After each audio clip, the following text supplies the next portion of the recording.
সেই সকল অবিবাহিত মেয়েদের জন্য আজকে এই কথাগুলো খুব মন দিয়ে শোনো তোমরা। কারণ তোমাদেরকে চারপাশ থেকে অনেকে অনেক প্রেশার ক্রিয়েট করবে। জব ক্ষেত্রেও করতে পারে, বাসায়ও করতে পারে, বলতে পারে তুমি বারবার তোমার চয়েস চেঞ্জ করো, কিছু তো ছাড় দিতে হয়, কেন এই ছেলে পছন্দ করো না, এত রিজেক্ট করো কেন। মানে এমন কিছু নাই যেই ছোট কথা বা খোটা মার্কা কথা আপনি শুনবেন না, কারণ আপনি অবিবাহিত। আপনি জাস্ট লাইক এই গাধা যে শুধু ভার বহন করে কিন্তু দৌড়াতে পারে না। এখন দৌড়াতে পারেন, এটা আপনার দোষ। আপনি যে ভার বহন করছেন বা আপনি একজন পৃথিবীতে একটা মানুষ, সেটা মনে করেন। অনেকে মনে করে অমানুষ বা কোনো সমস্যা আছে এই জন্য সে বিয়ে করছে না, 1 নাম্বার। 2 নাম্বার হচ্ছে সে অনেক বেশি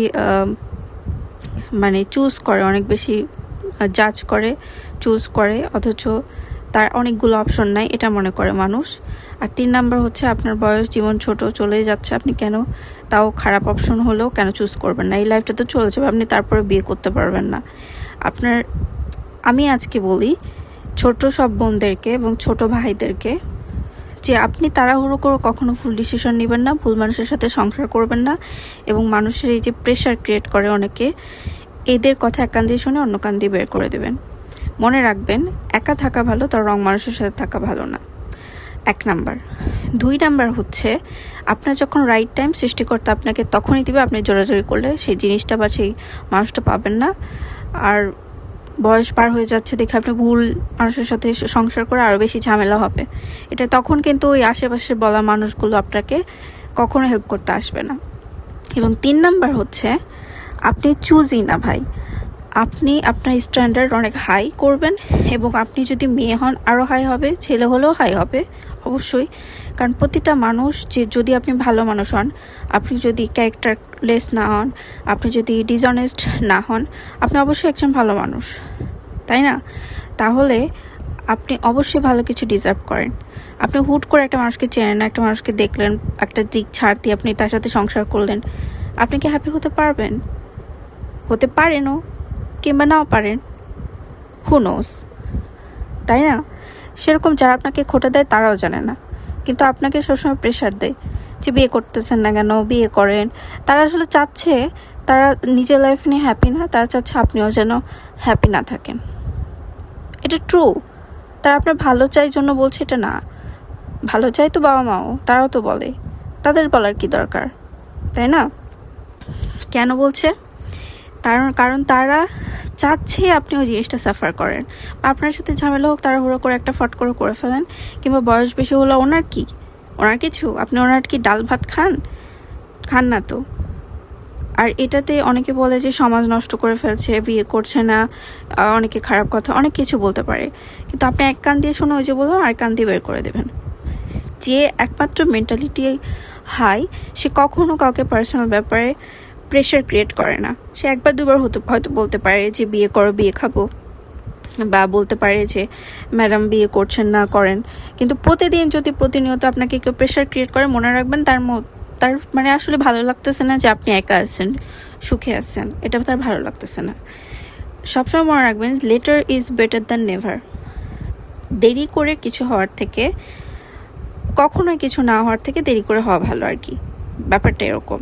তাই কখনো কিছু হবে না এটা ভাববেন না। একটা মানুষ 50 বছরও মা না হতে পারবো, কিন্তু বিয়ে তো করতে পারে। জীবনসঙ্গী অনেকে দেখবেন যে সেকেন্ড ম্যারেজ করছে, ডিভোর্স হচ্ছে, ইভেন অনেকে বিয়ে করছে না। এটা তো লাইফের চয়েস। কেউ যদি একা থাকতে চায় থাকবে, কেউ যদি বিয়ে করতে চায় করবে। সেটা যে একদম 30-এর মধ্যে করতে হবে এটা কোনো ফ্যাক্ট না। আপনি জানেন, বাংলাদেশের শুধু না, পৃথিবীর অনেক মানুষ 35-এর পরেও বিয়ে করে, বেবি হওয়ার ট্রাই করে, হলে হবে, না হলে না হবে। কিন্তু বেবি নেওয়ার জন্যই যে বিয়ে করছে বা বংশবৃদ্ধি করার জন্য, এমনটা না। আপনি একজন জীবনের সঙ্গী খুঁজছেন, তাই তো? জীবনের সঙ্গীর সাথে আপনি হ্যাপি থাকতে চান, কিংবা লাইফ স্পেন্ড করতে চান।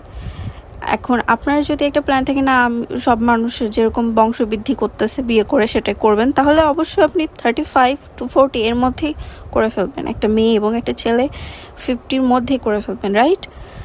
কিন্তু আপনি রং মানুষের সাথে যদি করেন, তখনও কিন্তু আপনার ওই বংশবৃদ্ধি হবে না, আপনি সুখেও থাকতে পারবেন না, রাইট? তাই অবশ্যই লাইফ পার্টনারের সাথে মেন্টালিটি ম্যাচ হওয়া, তাকে বুঝে শুনে দেখে চুজ করা ইজ মোর ইম্পর্টেন্ট দ্যান না মানুষের চাপে বিয়ে করার থেকে, তাই না?